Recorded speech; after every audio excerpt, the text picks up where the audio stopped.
All right, Rhett Lewis is here from NFL Network. You're going to see him nonstop on your, you probably already have been, and from Big Ten Network and my broadcast team. He just got back from the Michigan spring football game, and he's diving into NFL draft coverage this week, which is great because in a world of people that are good at multiple things at an average level, this guy's good at multiple things at a Slightly very above high average. level. I saw him on NFL Network as a host and as an analyst. Rhett played college football. Yes.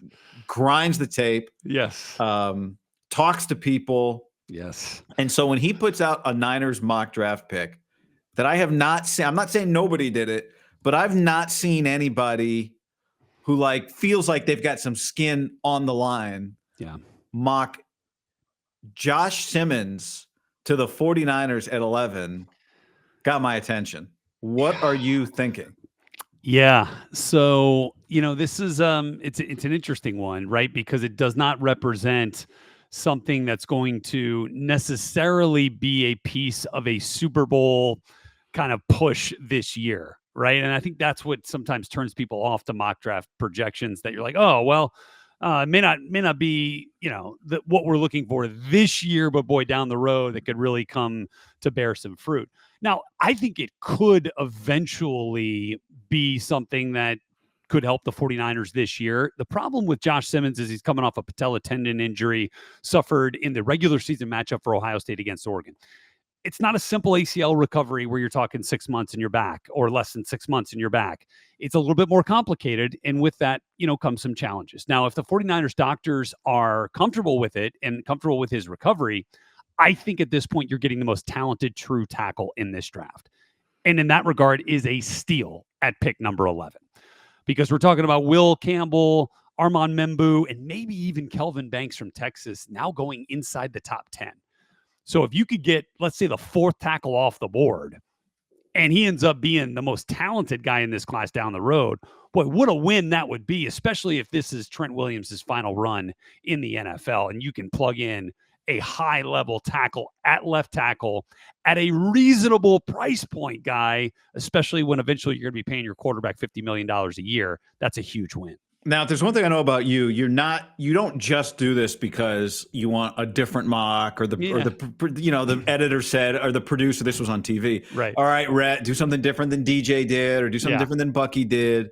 I know you talk to people, you watched it. So just what makes you think this is anything more than just Rhett's idea? Yeah. Could this be any more than just Rhett's idea? Definitely talked to a few people, and I've talked to people on both sides of the fence when it comes to Josh Simmons. And let's start with the positive, in that the couple of guys that I've talked to on this front with Simmons believe that, again, like I said, he is if not for the injury, he's the first tackle off the board. He's the first offensive lineman off the board, is the most talented prospect in this class from an offensive line standpoint.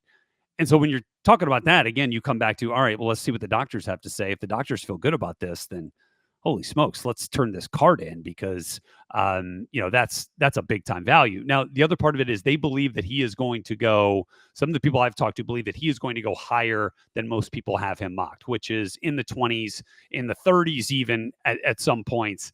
And so that's why I had him all the way up there in the top 15 at 11.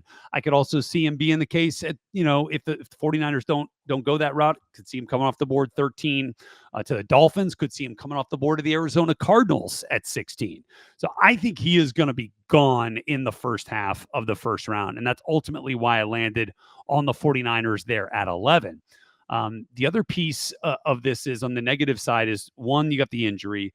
Two, I've talked to people who also kind of feel like there was some, how should we kind of phrase this? It didn't necessarily win all the interviews that he had in the pre-draft process. And I think that rubs some teams the wrong way. That can rub, and when that comes out, that ultimately rubs the draft complex of media collaborators the wrong way as well. It's like, oh, nobody's going to take somebody that, didn't ace an interview. Not true. Okay. And it only takes one to love a player, right? But I do think that the other part of it is there's also been some negativity around teams who have called Ohio State and have called some people around the program at Ohio State and said maybe he wasn't as focused in on academics. Well, let's come back to the point that this kid knew he was leaving. And like, I don't know that he was super concerned with, math 301 or whatever the heck that is at that point, knowing that, you know what, after this semester ain't gonna matter. Yeah. Okay. It's Go back challenging. and win it later. Sorry, I was going to say it's challenging. Chip Kelly is a very honest evaluator, and you can't talk to Chip Kelly about Josh Simmons if you're trying to get a beat on Josh Simmons. He was the offensive coordinator at Ohio State because he's with the Raiders now. The situation you describe is like it's like a rich man's version of last year's draft for the 49ers, where they were drafting at the end of the first round, tried to trade out, couldn't trade out. They stopped. They stayed and they took Ricky Pearsall. Schefter reported Monday the Niners are on the list of like 7 teams trying to trade back in the first round.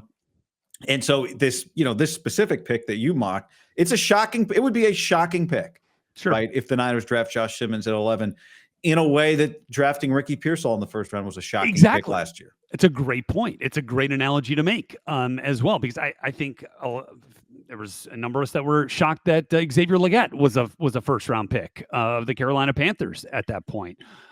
So like, I think this stuff happens, but again, if you can get comfortable with the medical, and if you can, like, the football character is totally fine, right? On Josh Simmons, like he's just, maybe he's not the most straightforward in terms of like, in terms of the way he projects himself in front of evaluators, but we have that all the time. Like, kids take some time to mature, but I think, again, there's also been a penalty question, but most of those penalties were before he got to Ohio State and really started to clean up that aspect of his game. But again, you go back and watch the first 6 games when he's playing for Ohio State, and this dude looks like a top 10 pick.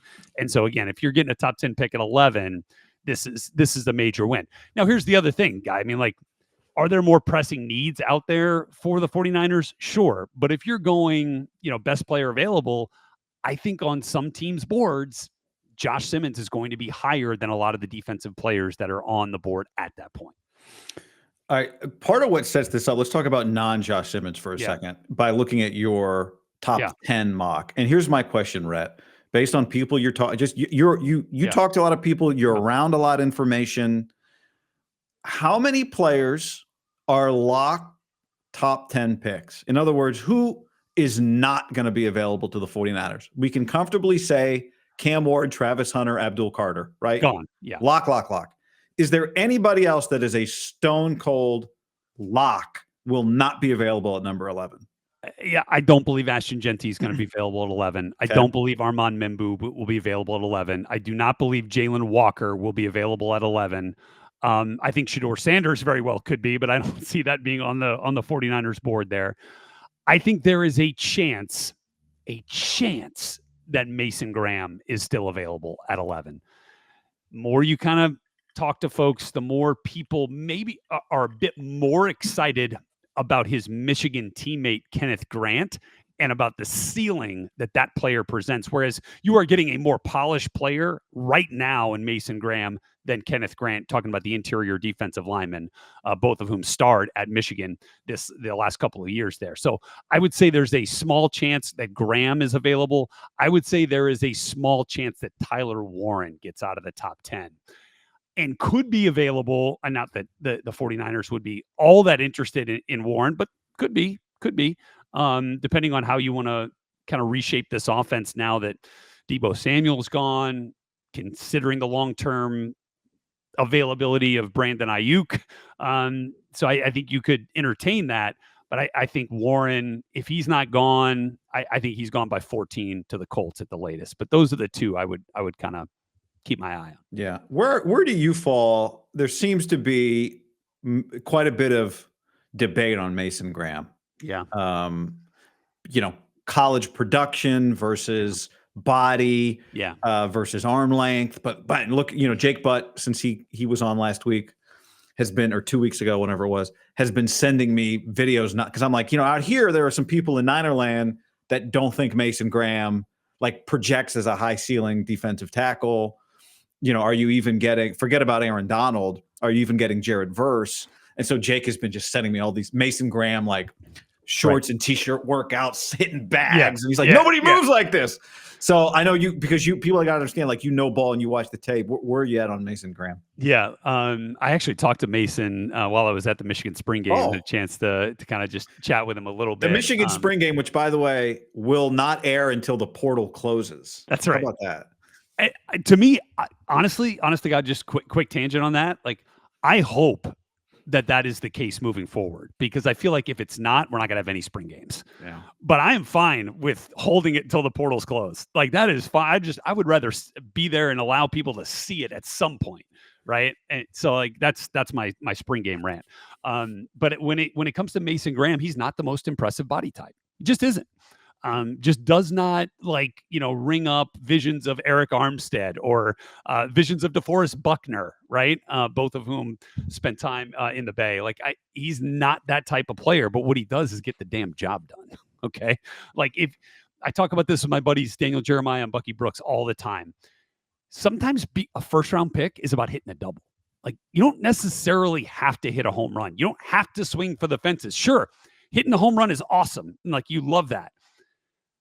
But you would rather have a stand-up double every time, like, and know that you're getting a stand-up double. And that, to me, is what Mason Graham is. He is going to give you 10 years of bona fide production and impact.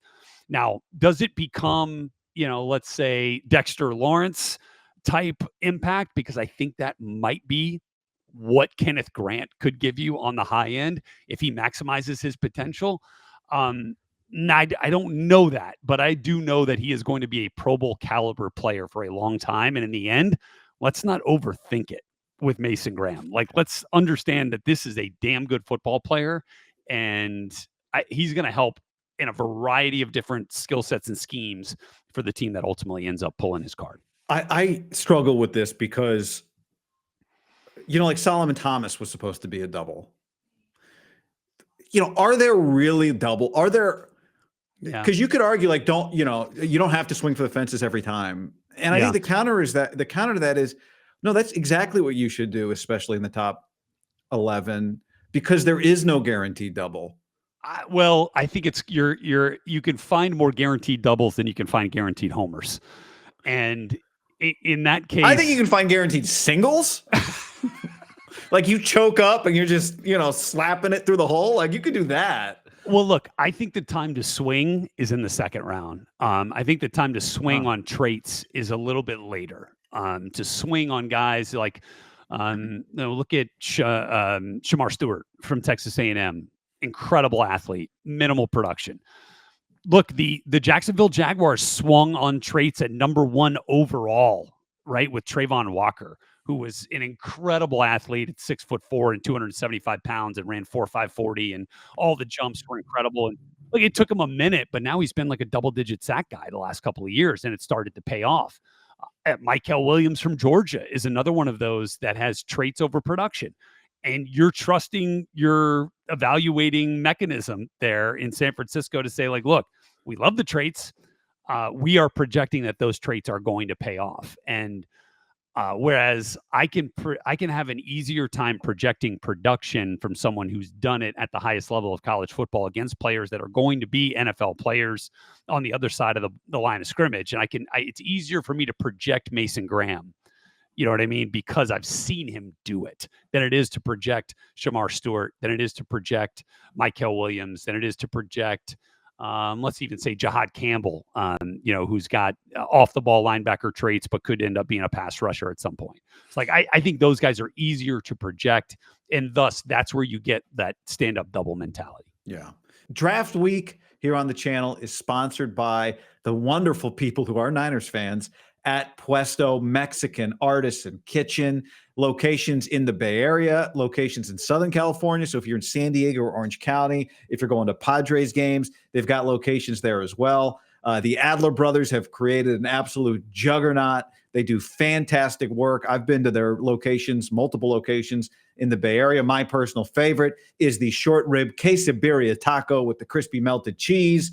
It is so good. And they've got, the fresh squeezed lime margaritas, the lobster tacos, the filet mignon tacos. Didn't even know that existed. salads, plates, enchiladas, flautas, the tamarindo shrimp. Check out Puesto. Now back to Rhett Lewis. Is there a guy, I can pull up a big positional board here, Rhett, to look at, but is there a guy that you forget about the mock draft that you did? Yeah. If I said like who is there a guy or two you think is most likely? Because Josh Simmons was not a prediction necessarily, right? No, it was a possibility, and that it was a potential scenario. So is there a guy that, or guys that if I said, okay, Rhett, let's think about it as like who's the most likely 49er at 11 if they stay at 11? Is there, I don't know, like what do you start thinking then? Yeah, I would start looking at Michael Williams from Georgia. I would look at an edge presence like that. I would start looking at at the best available interior players there. I would start looking at Walter Nolan from Ole Miss. Again, I don't know that Kenneth Grant is the type of player that Robert Saleh would want to use there. He kind of projects more as like a nose type of player. But maybe you could find a way.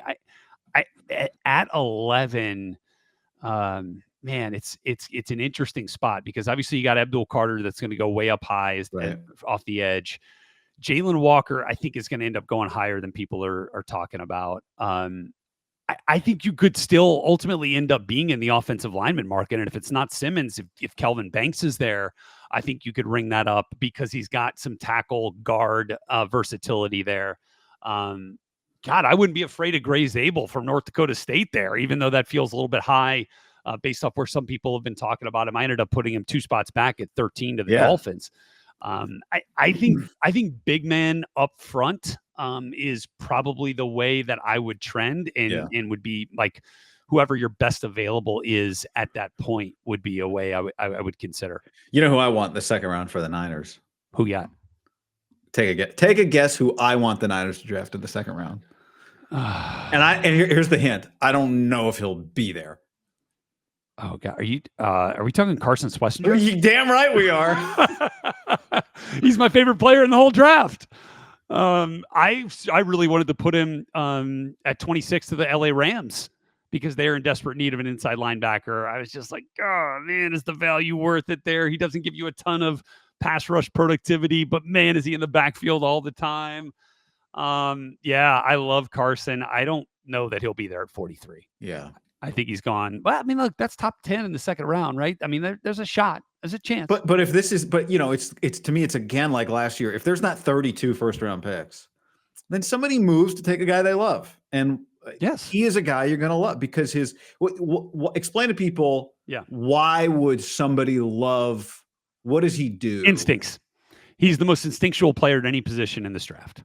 And it to me, it's not even really close. I think, and again, I think the more he plays, the better he's going to get. He played 10 games as a starting linebacker in college football. And is going to end up being a top 45 pick in this draft.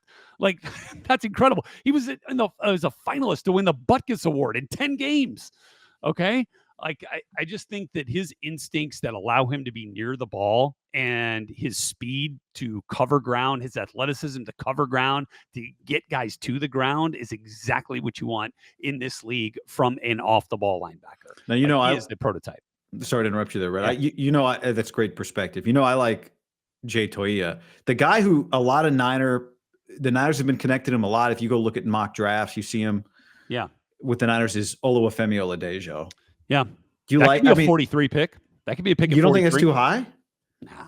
Why? I mean, give me your Oladejo take. Yeah, Femi's a great one, and he's so similar to Schwesinger because he's also had just 10 games at the edge position because they basically flip-flopped in order to get Schwesinger on the field. They moved Femi down to the edge rush spot, which obviously and I'm sure you've told that story now, but it's a great story that ended up benefiting both guys immensely. The one guy who probably hurt a little bit was Toia, who ended up having to kind of accept different responsibilities along the defensive front. But I really think Femi, again, is a guy, let's take this with a grain of salt, similar to Abdul Carter in terms of path to the NFL. Both were off the ball linebackers, and both ended up transitioning down to the edge spot to either make way for somebody else, or because they thought it would be in their best interest. And that's what happened for Abdul Carter, who again is an impact edge rusher right now, but is still just scratching the surface of his ability there. And I think Femi, to a degree, is still very raw as an edge rusher, but I think he is giving you high level potential. And that is what piques evaluators' fancy, especially in the second round. Bill Belichick used to take his biggest risks in the second round. And sometimes those are swings and misses. Drake Jackson. Yep, sure. But sometimes they really hit, i.e. Rob Gronkowski. You're at NFL Network right now. You got a show coming up Monday evening. Do they pick out your clothes for you when you show up? Are they hanging in your locker, or do you pick your own clothes? No, I don't trust anybody with the fit but me. Oh, you pick your own clothes. But some people, they pick the clothes for? Yes. So when our buddy Yogi Roth was in town or was in the building doing GMFB. That's Good Morning Football. He picks his own clothes, right? You know what? He probably brought his own. But yeah, like there are definitely stylists here who go into the locker room. You have lockers. I do have a locker. Yeah. All right. Anything you didn't get to say today about the draft? I love the draft. I love the draft. I just filled out a Raiders 7-round mock draft. So CJ West going in the 4th round of the Raiders as it stands right now. Yeah, look at you. I knew it. Yeah, man, I love it. I love this time. I love trying to figure out, because this was always the most hopeful time of year to me as a tortured Saints fan growing up. Oh, right. Like I used to sneak out of biology class in 6th grade to go to the library and fill out mock drafts. Like this was our Super Bowl. So like this has been ingrained in me for a long time. I love the draft. I can't wait for it. And until then, I'm just going to keep hitting the mock draft buttons. Will Johnson, yes or no? So interesting. I like him. I talked to a couple of guys recently. One of them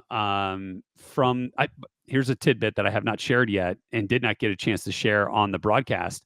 Wink Martindale, DC at Michigan, who coached Will Johnson, but has coached for a long time in the NFL, said Will Johnson has the best ball skills he has seen from a corner since Champ Bailey.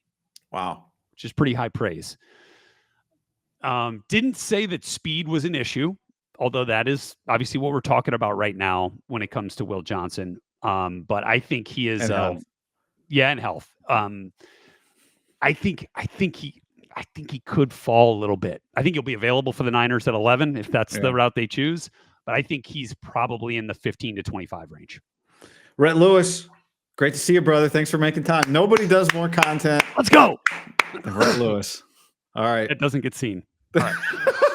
On 12 different outlets. See you, buddy. People have no idea. Thanks, dude.